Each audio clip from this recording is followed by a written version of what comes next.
revolution. I see we have a lot more folks still joining, so we're going to give everyone a couple of minutes. As you see, please do introduce yourself via the chat function, where you're located, how you may be connected to us at Thunderbird and ASU. Perhaps you're an alum or a prospective student, or just a new member of our wonderful Thunderbird and ASU global families.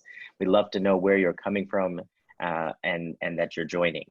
We're going to get started in about a minute or two with our incredible panel, and then we'll have a fantastic discussion in the second half.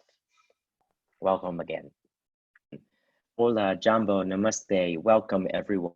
This is Dean Sanjeev Kagram from the Thunderbird School of Global Management in Phoenix, Arizona, as part of the #1 University for Innovation Arizona State enterprise.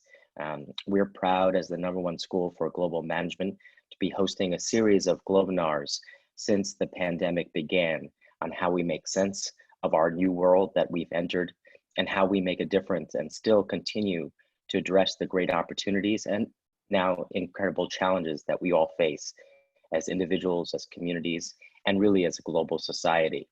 The Thunderbird School was founded in 1946 by Thunderbird Air Force pilots who believed that there was a better way to peace and prosperity. They had come back from World War II and seeing that great, horrible war, which was as transformative an event as COVID-19 is for us in today's world, believed that if we brought the world together, shared ideas, traded across borders, understood each other's cultures, that there was nothing that humanity couldn't achieve. And we have stood true to those values and principles. Our vision is a world of sustainable and equitable prosperity. And we are committed in our mission to empower and to train and to influence global leaders and managers to maximize the benefits and minimize the costs of the fourth industrial revolution. Now, what is this fourth industrial revolution? Well, one of our panelists, Nicolas Davis, who you'll hear from in a second, really was one of the originators of the idea. It's very much a description of the times that we lived in pre-COVID and have been accelerating as a result of the pandemic. This cascading set of technological transformations that have disrupted our world, from AI and the Internet of Things to distributed ledgers, space technologies, and many others, 3D printing. And in many ways, they were already creating a new world for all of us to both benefit from, but also to manage and learn about. Now, with the pandemic over the last several months, as I said, because of the way it's transformed our work, teleworking, telelearning, everything that we do. I was mentioning to the panelists, we just completed a robot avatar graduation at Thunderbird. All of us are accelerating and amplifying our engagement with the fourth industrial revolution. And for us at Thunderbird and ASU, we really think about a digital global mindset that we want everyone in the world to have, but certainly global leaders and managers. So I don't want to take much more time except to welcome you and thank you for joining us. We know you're incredibly busy. Please, we hope that you are healthy and safe anywhere you may be in the world. I've been asked why is my name Sanjeev. I am Indian, actually. I was my great grandparents came from Gujarat, although I was born in Uganda. So Thunderbird is an incredible global place, as is ASU. We have students from virtually every country in the world here, engaging with us either face-to-face and now digitally enhanced and online. So without further ado, I want to take us to our panel today. They're each going to speak for a few minutes to share their incredible expertise. I wish we could have an hour or longer with each of them. You see their names, and if we could have the next slide, we're going to have them offer some perspectives on COVID and the fourth IR, both how the fourth IR technologies and mindsets and tools can help address the challenges and opportunities.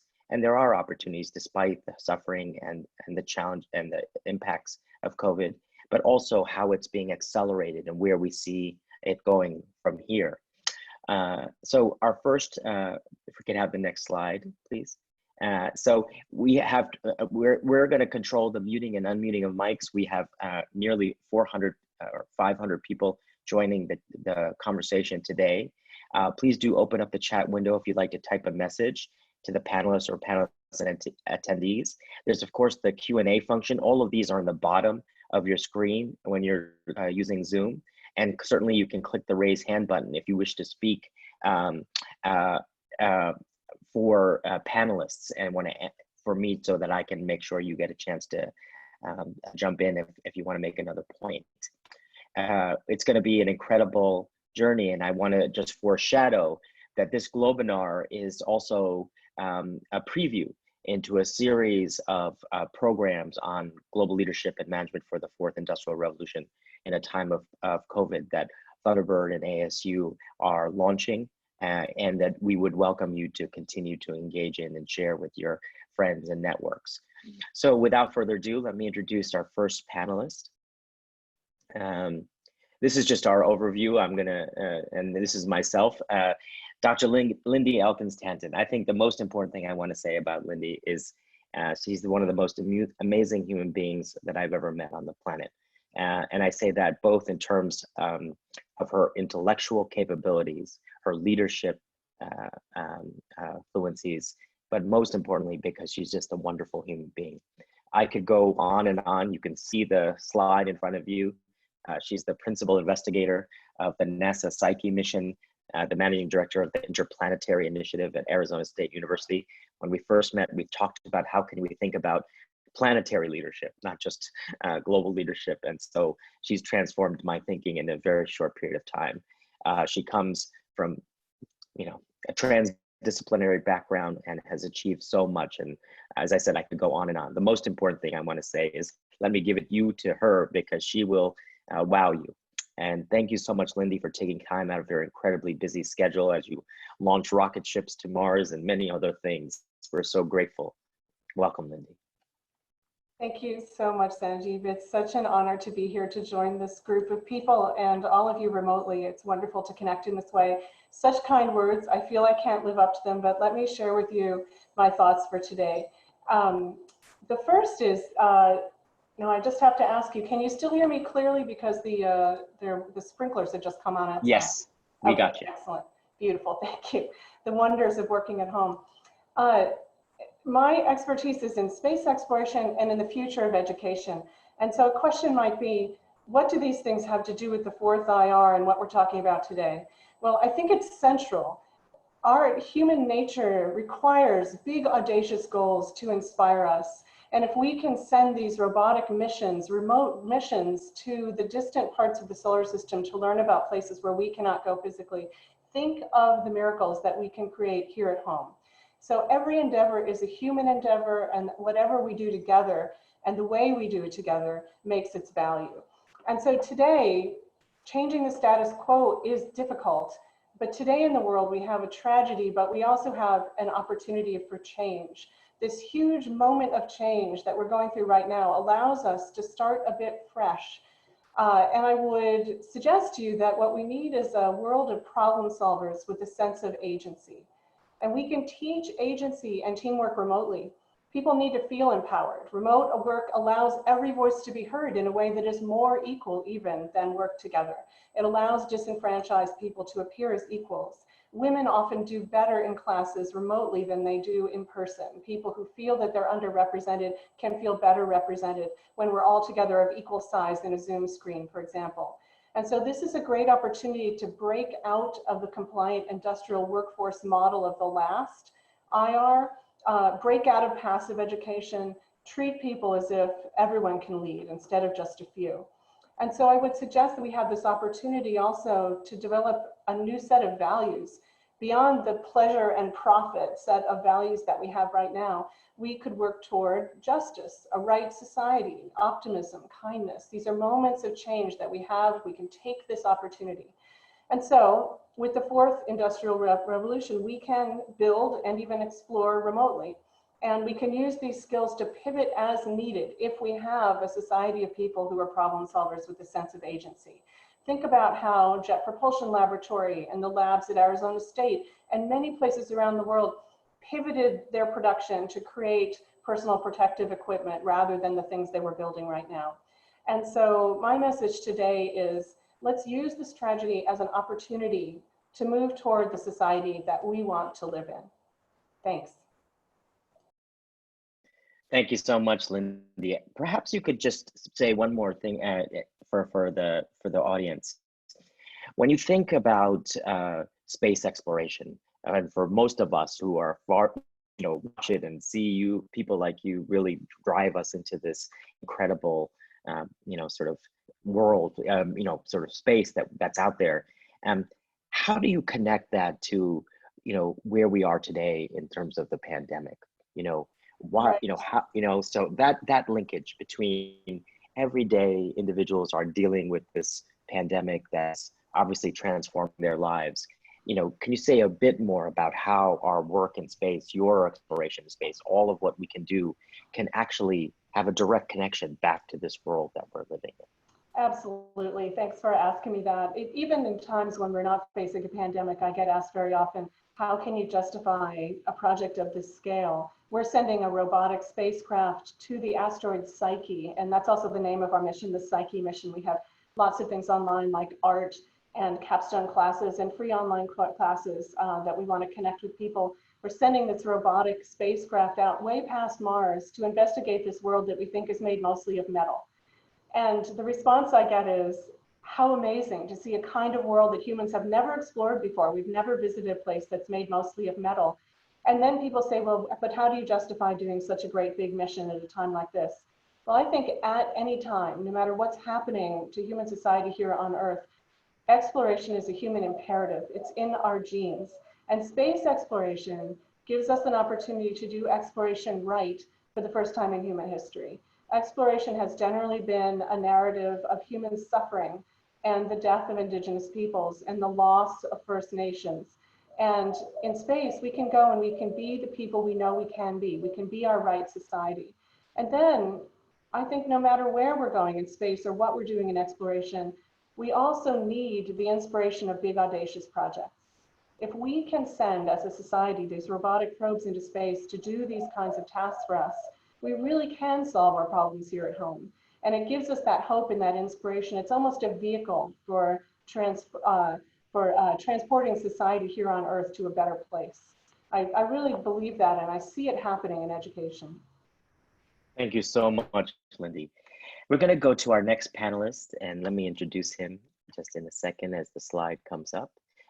It's going to be Mark Esposito. Mark is a professor with us at the Thunderbird School of Global Management. We're so excited that he has joined us. He is also the co-founder and chief learning officer at Nexus Frontier Tech, an AI firm. Most recently, he published with colleagues the AI Republic that went to #1 in the Amazon bestseller list very quickly.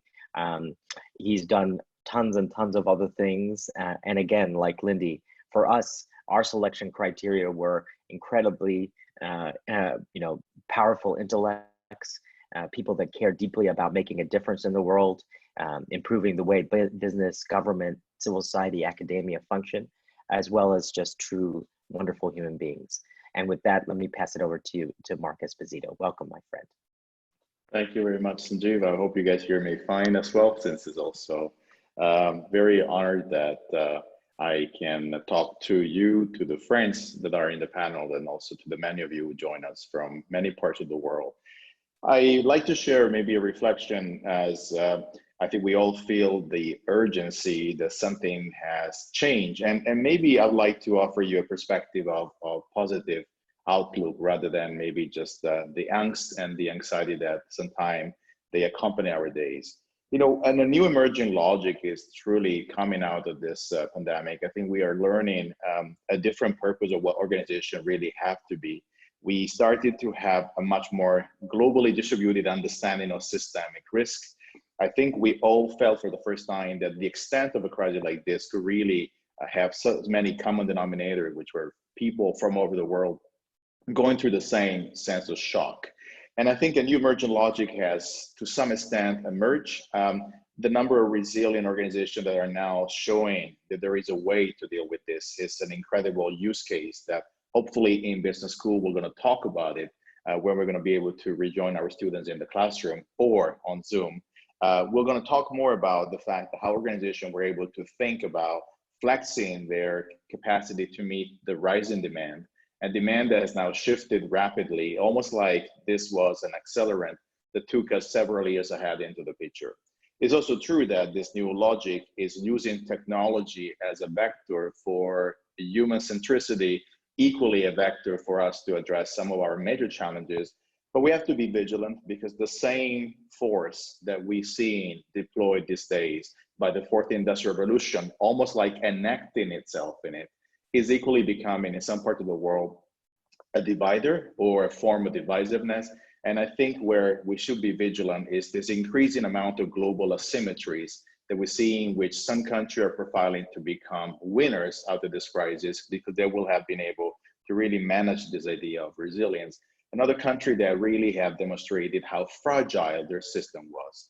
And I think this is where I like also to bring my final point of conclusion as we start this kickoff conversation is the pandemic has been particularly difficult for many of us because the system that we were coming from was equally very fragile. It was fragile, it was short-sighted, it was driven by a very narrow way of measuring value, primarily financial. We tend to have really short cycle of cash flow. We were almost like gambling on the Russian roulette every single day. And so the first major event like the one that we have experienced happened, of course, many were tip off the cliff. So I think the learning and silver lining is that a new logic that is emerging, much more anti-fragile and resilient, is equally profiling, but we have to be careful that we're not going to have this increase in divide where the global asymmetry will become unsurmountable eventually to cover. Thank you so much, Mark. And I see that we're starting to get some questions in the Q&A. That's wonderful. SH, we'll get back to your question during the discussion section. But please, participants, please use the Q&A function to start introducing your questions. Also, if you've just joined us, I'm Dean Sanjeev Kagram of the Thunderbird School of Global Management. We have an incredible panel from the Thunderbird School and Arizona State University. The Thunderbird School is the #1 school for global management in the world. Arizona State, the #1 university for innovation, and most recently ranked #1 in the United States for its global impact, and particularly on the SDGs. This is our panel on the acceleration and impacts of the fourth industrial revolution in the COVID-19 world. I'm going to go to our next panelist, and if I could get the bio up, please. We have Nicolas Davis, who's a wonderful professor of practice with us at the Thunderbird School of Global Management. As I mentioned earlier, really one of the originators, the vanguards of the notion of the fourth industrial revolution. From 2015 to 2019, he was head of society and innovation and a member of the executive committee at the World Economic Forum. He's also a visiting professor at UCL's Department of Science, Technology, Engineering, and Public Policy.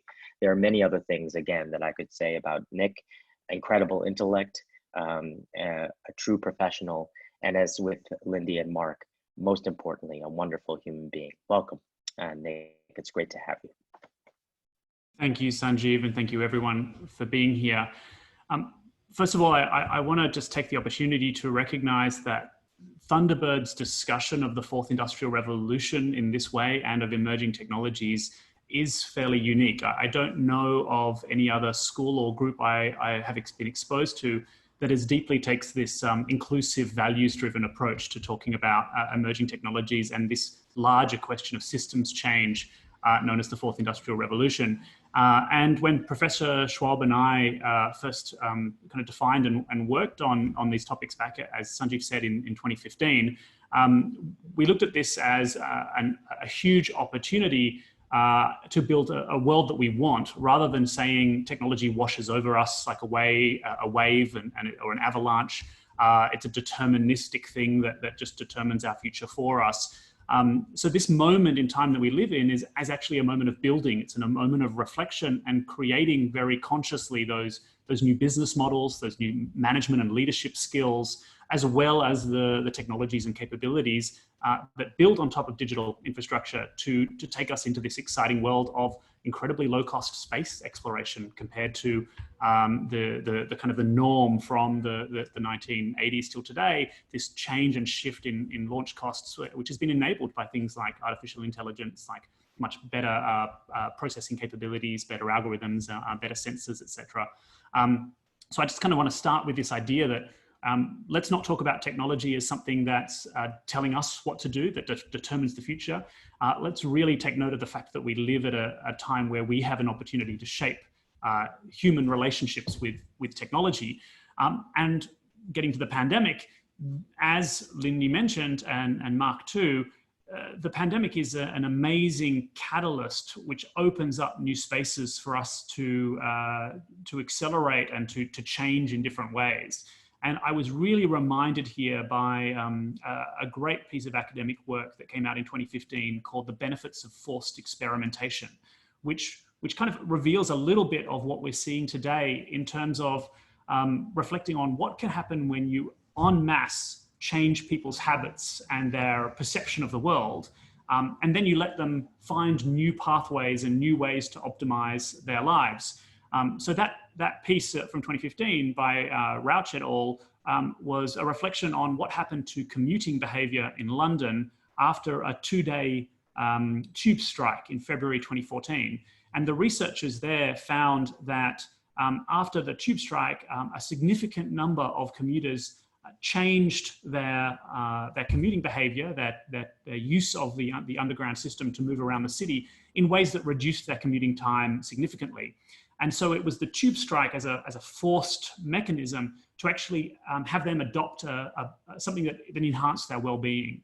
And I guess my hope for the relationship between the fourth industrial revolution and the pandemic is that we do consciously take this as an opportunity to understand how communication and relationships can actually be improved and complemented by the technologies that we're forced to rely on during this period of confinement, this period of disruption. But perhaps even more deeply, that we can reflect on the economic and political and social structures which are now clear that are not serving us in the long run.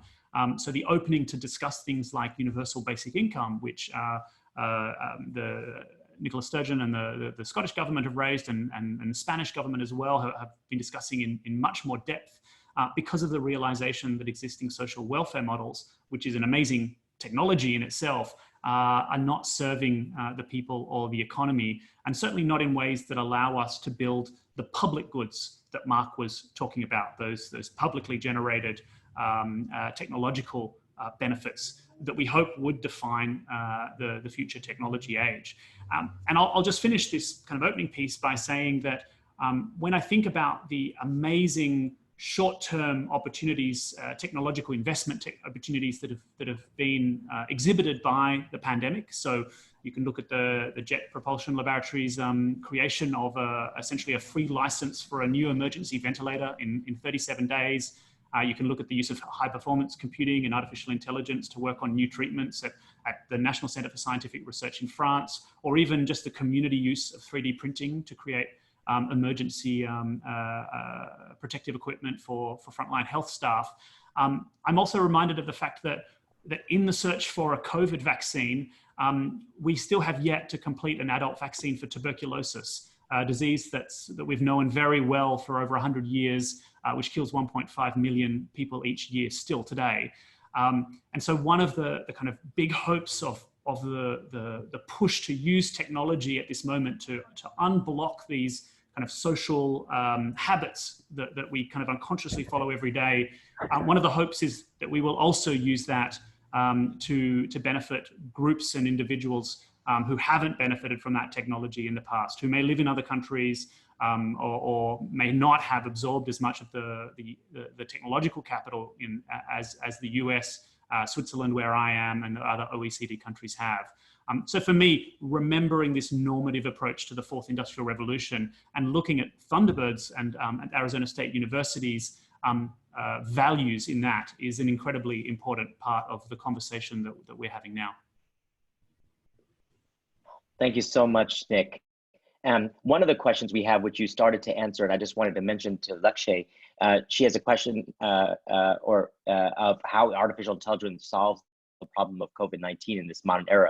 And I think you heard from Nick, but also Mark and Lindy, that it by itself, AI will not solve it, but it's a set of tools, a way of thinking, a set of technologies that can help address the challenges and also create new opportunities despite the difficult times and impacts of the COVID-19 era, and we can continue that conversation in the discussion period. As I see questions jumping in, please, I want to welcome everyone else to use the Q&A function. We'll get back to those questions. I promise I see a fantastic set. If you've just joined us, please do introduce yourself in the chat function. And now I'm going to go to our fourth panelist today. And what I want to just share before I go over to Professor Landry Signe, who is also, we're very delighted, has joined the Thunderbird School in Arizona State this past year, is, as you can see from our panelists, and this is really what we pride ourselves at the school and at the university, is our global diversity. We have in this panel every walk of life, every background, I think dozens and dozens and dozens of languages spoken. And this is how this global mindset works for us. It's a very practical thing. And that global mindset merged with the digital mindset, as I mentioned, is really how we can make sure and ascertain that the fourth industrial revolution becomes a force for human connection and transformation, as Lindy started off the panel discussion with. So with that, you can see this incredible resume. Most recently, Professor Signe has been a senior advisor, senior fellow at the Brookings Institution. I should mention that and Professor Davis, Nick, and I wrote a wonderful piece that you largely was responsible in the Economist intelligence unit on how COVID is accelerating the fourth IR. I would welcome you to look at that. Also, Professor Signe and I, and with some colleagues, wrote a piece that he's going to share a little bit about in a Brookings Institution publication very recently. Professor Signe is from Cameroon, based in DC, and like our other panelists, an incredible intellectual, a true leader and professional in making a difference in the world, and a wonderful human being. Welcome, Landry. Thank you very much, Sanjeev, for the too kind introduction. I'm honored to be with all of you today. So I wanted to articulate my short intervention around 3 points. So I think that we can observe three major shifts that COVID-19 will have probably accelerated. So the first is the surge of human-centered innovation system and models of economic growth. So the second is the rise of agile governance and multi-stakeholder collaboration. And the third is the optimization of the fourth industrial revolution capacity and effectiveness or use matrix, the one we publish with the Brookings Institution. So, but before elaborating on those three, I would also want to highlight the incredibly innovative work which has been done with the Thunderbird School of Global Management and under your leadership, Sanjeev. And I think that you have anticipated the paradigmatic shift that we are seeing now by ensuring that the mission of Thunderbird School of Global Management will be organized around training the global leaders for the fourth industrial revolution, but more importantly, the one who will advance inclusive and sustainable prosperity around the world. So this is really incredible. And when we speak about human or the drastic increase of human-centric innovation, it's about the innovation or the systems or the models of growth who are clearly putting humans or people and living standards at the heart of innovation, of public policies, as well as of business. So this is really a critical point. So now, COVID-19, the COVID-19 pandemic has accelerated that trend, which started a little bit earlier of innovation. And Sanjeev, we had this conversation during the World Economic Forum at Davos this year, where asking if innovations were building from its necessity was the model of invention, or if it was rather the planned obsolescence that we have seen with some large corporation. But definitively, the new trend is toward innovation aiming at achieving clear societal or business needs. In the matrix, what is the matrix, the fourth industrial revolution capacity and effectiveness matrix? So on one hand, we have countries which have a high capacity in terms of digital and physical infrastructure, innovation ecosystem. And on the other hand, we also have countries which may have a higher effectiveness in using those technology. So in the response to COVID, countries such as South Korea, for example, are at the high capacity and high effectiveness levels because they have really used most of the technologies available to really counter COVID-19. Whether through engaging with the private sector, tracing early enough and effectively enough. And we will have countries with high capacity, such as the United States, which could have used more extensively the technology at the disposal now. So the new partnership, including with Google, Apple, there's a lot of reaction or initiatives which are aiming at being more responsive and effective at responding. However, in the beginning, at the beginning, the United States has not necessarily been as effective as South Korea. But now we have spoken about the countries with high capacity. If I now turn to the countries with low capacity, so we will have low capacity but effective use of technologies. We will have those countries in the emerging world or in developing nations such as Senegal, Kenya, among others, which have at the early phase of the COVID-19 pandemic use technologies including M-Pesa or artificial intelligence to clearly react. And one of our colleagues, Philip, in Kenya has been very instrumental in helping the government, for example, or in collaborating with the World Economic Forum to ensure a better coordinated action.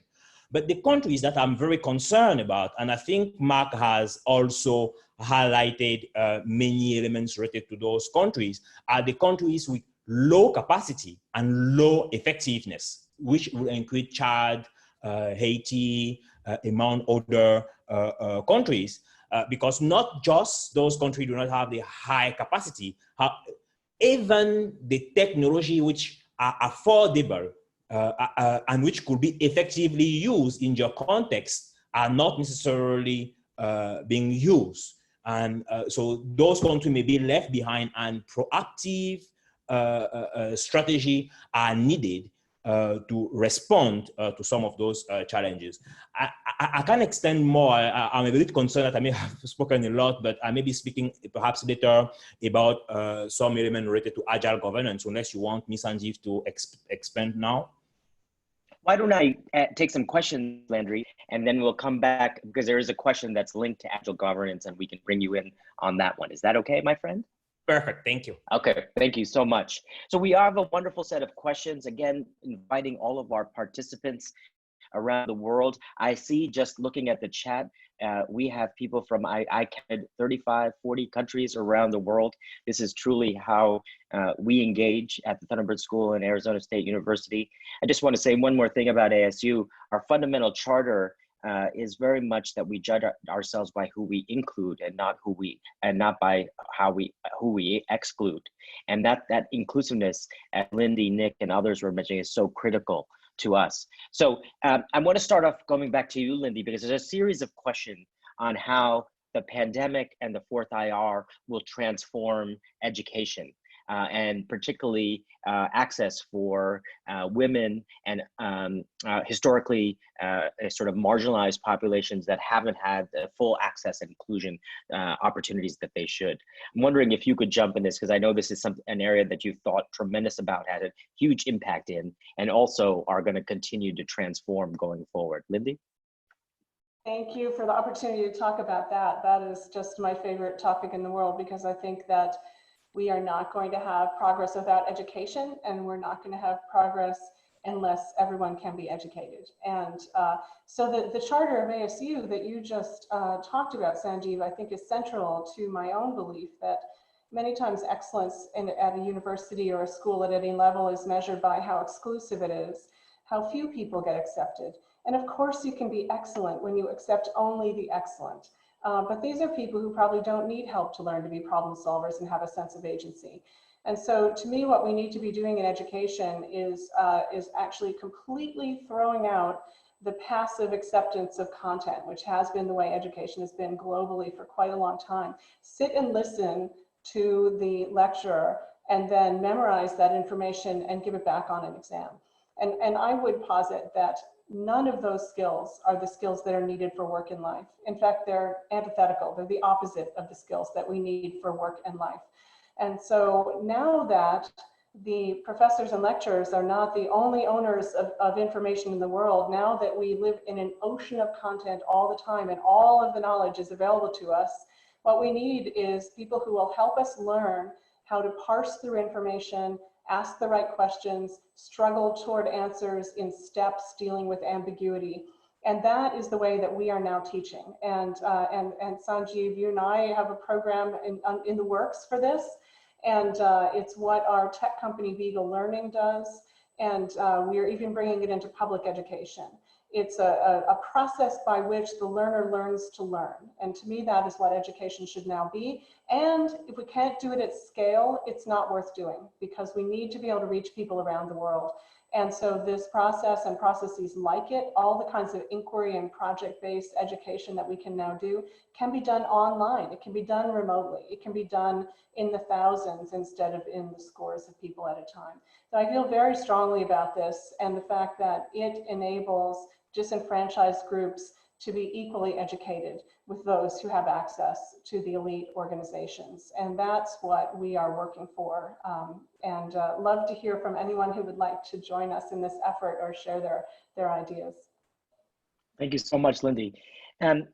Nick and Mark, I'm going to come over to you. And of course, Lindy and Landry, please let me know if you'd like to jump in. There's a series of questions on how the sort of, in some sense, the confluence or the interaction of the pandemic, COVID-19, and the fourth IR are transforming different sectors, from travel to the legal industry. I know, Nick, you probably have some thoughts on all of these, but certainly the legal industry to healthcare. And it's really sort of, in some sense, as sort of an industry, a comparative industry analysis of the impacts and transformation from COVID-19 and fourth IR in these industries. I wonder if, Nick, I could come to you first and over to you, Mark, after that. Take a piece of that. Where do you see dramatic transformations? Where do you see sectors that are, going to be completely dead, for example, like what, will no longer exist? That would be wonderful to hear from you, Nick, and then go over to Mark. Nick? Sure. I think it's useful when you look at disruption of any type to kind of think about the categories that matter most for your industry. And so if you're in the business of making something and selling it, then the disruption to your logistics chain, your value chain, your supply chain, your ability to manufacture it in a particular location. There was a question from Anupam there about how to shift logistic chains outside of China based on whether it's trade barriers or concerns there. So there is a way in which the pandemic is adding an additional set of constraints or impetus to the use of more capital, more technology in the production, distribution, and delivery of goods and services around the world. And in that way, the pandemic is accelerating trends we've already seen, such as the political desire to reshore many industries and the requirement then to invest very heavily in new types of skills and new types of capital equipment in order to successfully do that. Many of which, by the way, don't make a lot of sense economically at the moment, and potentially are, under classical economics in particular, they are wealth destroying for the world, but they may have the additional value of increasing resilience, which is a really important topic that has been more and more talked about in the organizations that Mark and I and others work in, talking about resilience in this area. I will say that for something like the legal industry, it's much more of a shift in workforce as well as a shift in demand at the moment. Most of the major law firms that I know have stood down about 20% of their workforce capacity because there are fewer deals going through. The justice system has ground to a halt. You can't convene a grand jury in most states in the US at the moment. But nevertheless, the broader shift in law to do with the fourth industrial revolution is the increasing automation of many of the tasks that junior lawyers used to do. And I speak as someone whose first job as a lawyer involved not having a computer on my desk, but using a dictaphone to record briefs and advice for clients, which would then go up to a typing pool. Like, I kid you not, this is the late 90s, a typing pool on the 25th floor where a group of people would type up tapes and then send back written documents for hand revision. Now, most of the jobs that I did as a junior lawyer are no longer done by junior lawyers. You don't go in person to a library to trawl through legal books. You actually have automated systems for search. And you certainly don't spend hours into the evening until 2 or 3 in the morning before a trial, manually putting pieces of paper on briefs for counsel, paginating by adding page numbers, number by number, page by page, all automatic work done. What we do see, however, and this is just one example, we see that in the medical profession as well, most of the additional time that frees up has not been in a reduction of lawyers. So it hasn't reduced overall demand for young lawyers so far. It hasn't reduced the decline of demand for radiologists. It's more that the shift of these technological innovations that are efficiency increasing has resulted in higher wages, better working conditions, less dull, dirty, and dangerous work in most categories. The challenge is you have to be privileged enough to get into the system in the first place, to have the education and to get those opportunities in that space. And secondly, you do need to have some demand. So in a world where COVID has reduced overall demand for these services by 20%, you have an additional problem in that if you're just finishing a law degree today, you may really be worried about your next step in your career. Thank you so much, Nick. Javier is saying I could ask all the panelists to return even more sharply to the framing question, which is, how is the fourth IR fight against COVID-19, and who are the key players? What are the key innovations and impacts? I'll come over to you, Mark, for that, sort of refocusing, sharpening of addressing the panel overall theme, but also if you want to address the question of the sectors. I would add one more question that I will ask you, and then also go over to Landry about.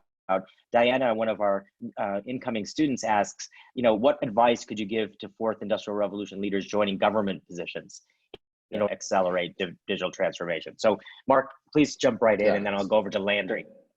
Thanks so much, Sanjeev, and also support what Nick has shared, and try to build on what Nick said, equally trying to blend the second question on how do we somehow envision this post-pandemic world as we have migrated into the fourth industrial revolution. I think what defined the company that really navigated through this stormy waters and those that have been suffering is how ready were they already to eventually think and repurpose themselves at a faster pace. Many companies were already anticipating systemic changes before COVID, and those companies that have been having the conversation were simply able to cope. Let me give you an example. In education, for example, we have been already running some of our courses online on Zoom.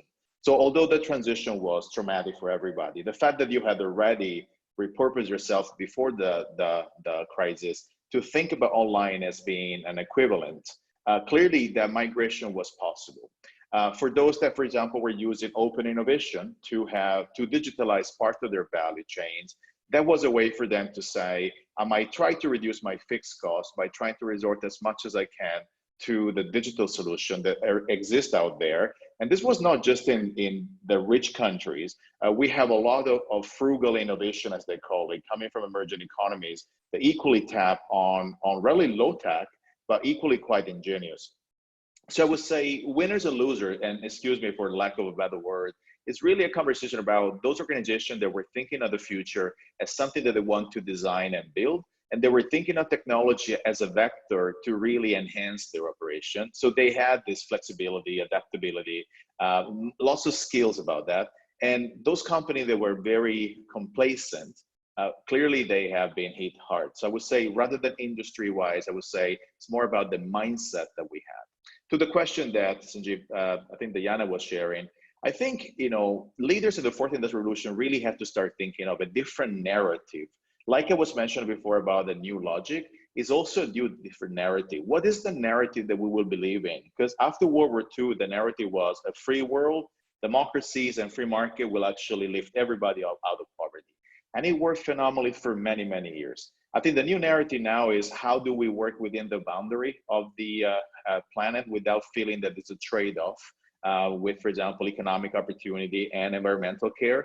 How do we use this enormous amount of power we have from technology? The example that Lindy shared about space exploration, the fact that we can do that, have we ever thought about using technology to enhance processes back home? I think these are the kind of skills and the ability to blend the more quantifiable skills with the one that are very, very peculiar to Thunderbird, the fact that we think of including rather than excluding, the fact that we think that communication and languages are important, the fact that we think the global mindset is the only way, even for a nationalist, to take care of his own country. So I think it's the kind of skill with compassion, empathy, emotional intelligence, complexity, that really are creating that profile of the fourth industrial revolution leader, which is versed enough into technology, understanding what technology does, but she or he equally understands that the purpose of technology is to maximize human well-being. Sanjeev, back to you. Thank you so much, Mark. I want to go to Landry. There's some questions, obviously, that we'd like you to touch base. And it would be great because there is questions that sort of go towards agile governance, which is one of the themes you wanted to share with our participants today. So there's a particular question about that builds on the previous question, which is how can we focus on the most important direct challenges, drinking water, waste management, unlivable urban infrastructure, smart cities, and so forth, that Mark started to touch on. So Landry, over to you, Mike.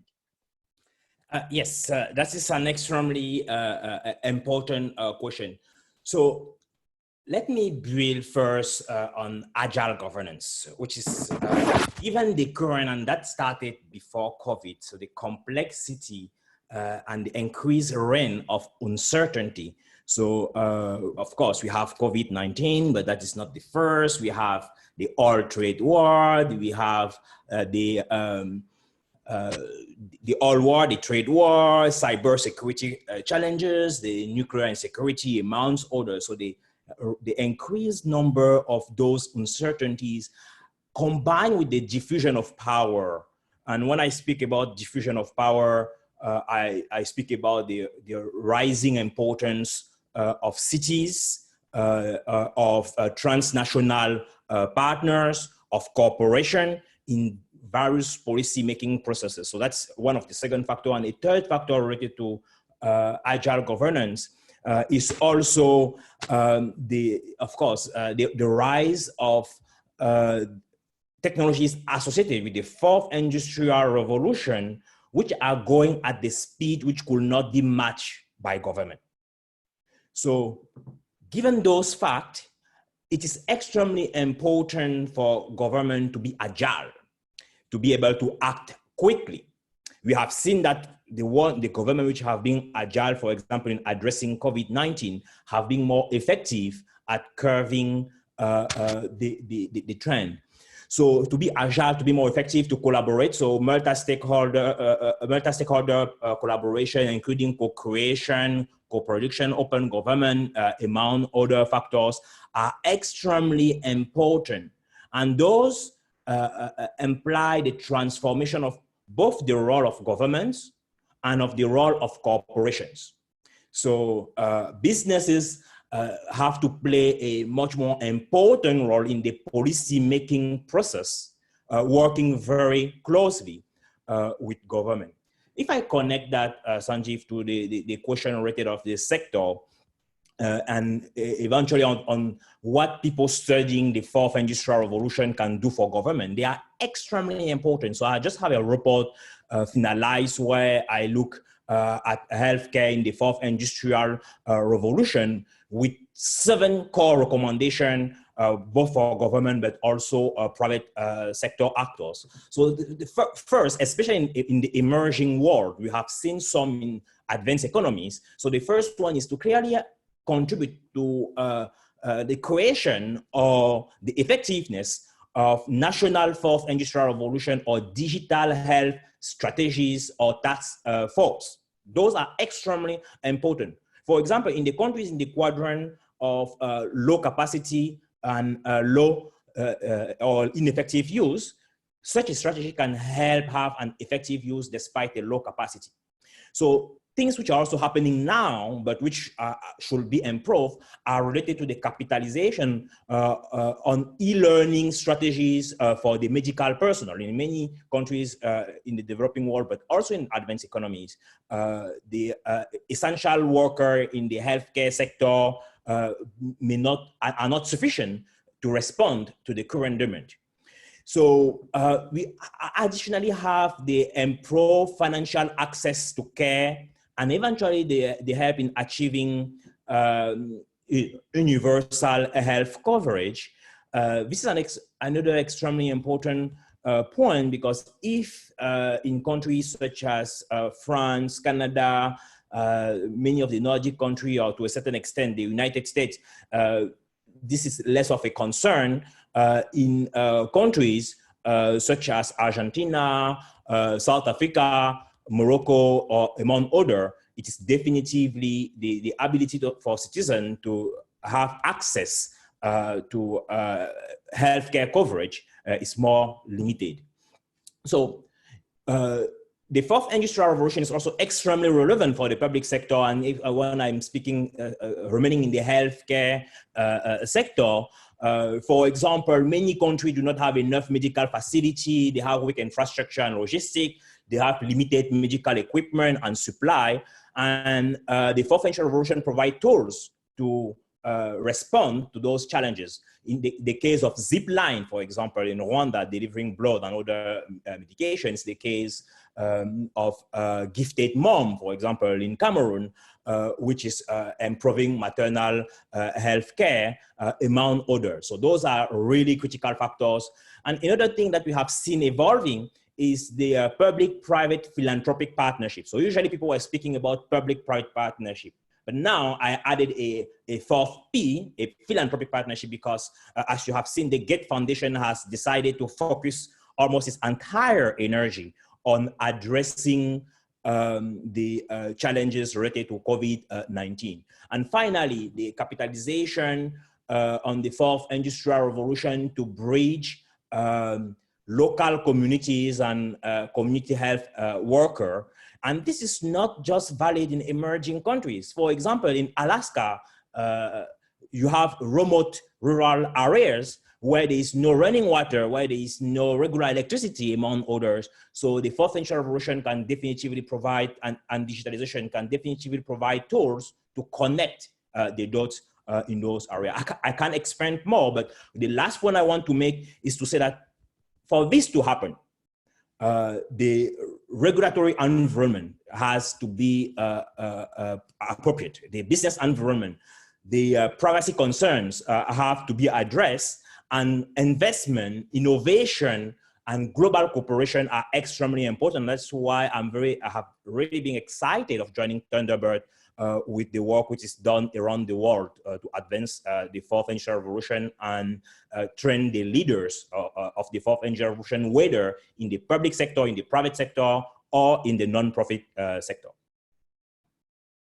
Fantastic. I want to go back to Nick and Mark and Lindy. Start with you, Nick. There's a lot of questions about risks and costs, and very much around the white paper that you led writing with many of us on global governance of emerging technologies. You know, there's a way in which, you know, we're optimists and possibilists at ASU and Thunderbird. We believe that we can find ways to really maximize the value, but we also understand there's these tremendous risks. And so there's a series of questions about, could this just be a vicious cycle, actually?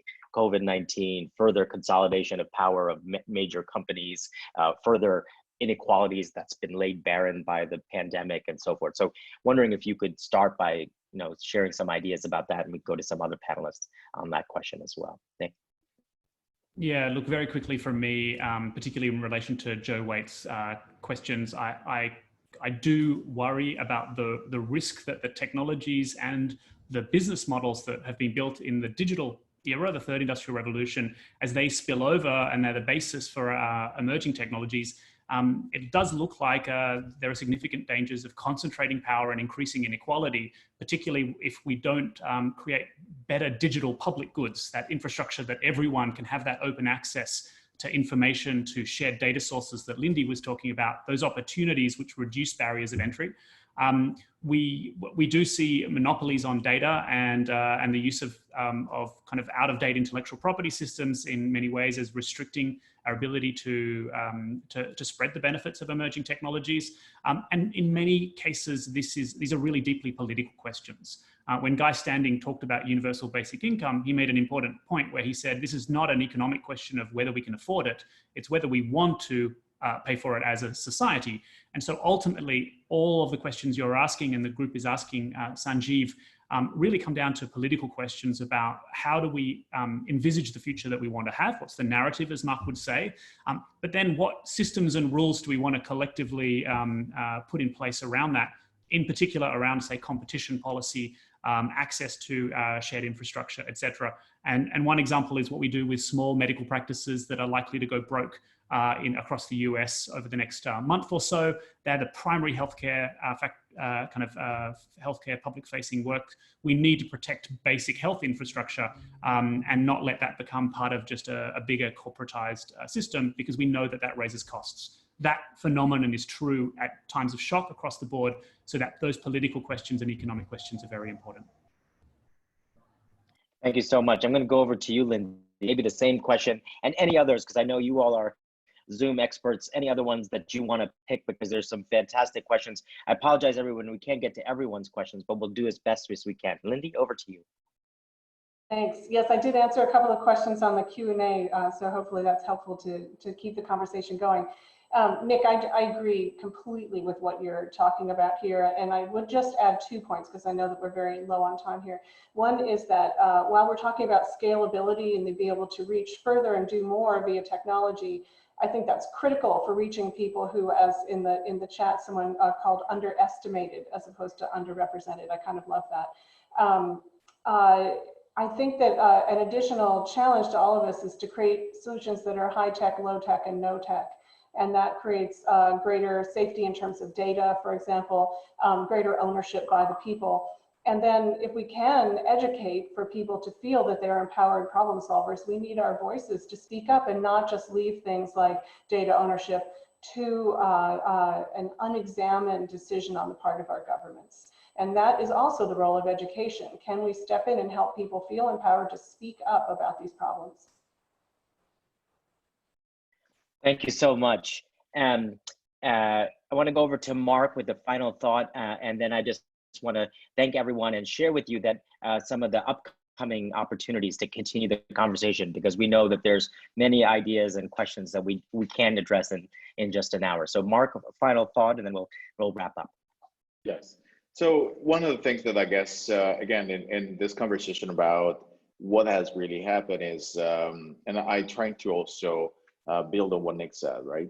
Clearly, we have seen the rise of new conglomerates and new ivory towers in which power is concentrated, and smaller firms with less flexibility on their cash flow, they have been drowned by the crisis. But it's also true that, again, as I was sharing before, to me, the problem was symptomatic of a system that was already ill-conceived before because it had exhausted its capacity. So I see this as my final thought to all of you, right? It's really the opportunity we have to redesign the 21st century story that we can actually believe in. You know, one of my favorite author of many of us, Yuval Harari, really thinks that at the end of the day, all we need is a collective fiction that we can believe in. And I think we need to move into that collective fiction that we will actually use to thrive the 21st century, in which we can start moving away from zero-sum game, where we start thinking that the environment is not a given, but it's something that we should nurture. We should start having finance that work on return on human resources, on natural resources, on any form of social capital, rather than just return on the specific investment. So from reforming of finance, from reforming of the public debate and institutions, to reforming of what really is the role of citizenship when technology imposes the idea of digital citizenship. When we start having increasing pockets of inequality around the world at the pace we have never seen before, so the ability for us to say inequality is actually a disease that threatens anyone's ability to become prosperous. I think we are ready to think of redesigning the system. COVID-19 currently is really a distress, and I really hoping that there will be an end to this, because it's also nice to think that bad moments end. But it's also one of the greatest opportunities that was ever given to us to redesign, because very likely we won't be able to go back to what we had before. But as I said several times in these last days, what we had before was a terminally ill patient. It wasn't a healthy patient. It was a system already quite fragile. So I see this as an opportunity really to redesign it. And Sanjeev, the work you're doing and the people you've been putting together in the last year and a half, what I really love is that we're all like-minded towards the same, which is the fourth industrial revolution is what Nick said before, is our ability to design the future we'd like to have. Because I think we believe in this inclusive model much more than maybe 2, 3, 4 generations back, when all they had was try to rebuild from something so terrible like the war. So back to you. Thank you so much. And thank you to all our panelists. To our participants, if we didn't answer your question or address it in some way, please forgive us. There's only so much we can do in an hour. As you can see, we're going to continue. In fact, we're going to continue the conversation just in 50 minutes time with a conversation with the International Coaching Federation on how coaching and mental health is such an important part of this intersection of COVID-19 and the fourth industrial revolution. So you're welcome to join us for that. We will continue these Globinars. There's a whole range of offerings, synchronous and asynchronous online and digital offerings through Thunderbird and ASU, where you can advance your skills. There was a great question that I wish we could have addressed about the future of work and jobs. We'll have a future Globinar on that, I assure you. Again, just incredible gratitude to Lindy, Nick, Mark, and Landry, and to all of you. Please stay safe and healthy. Bring the world together in these difficult times. That's what will make a difference, whether it's on the technology side or on the health side. Those core values of inclusion and connectedness and compassion, that's what's going to be the key for all of us. All the very best. Thank you all. Stay safe. Thank you all so much. Thank you all. Stay safe, everyone. Thank you. Thank you again.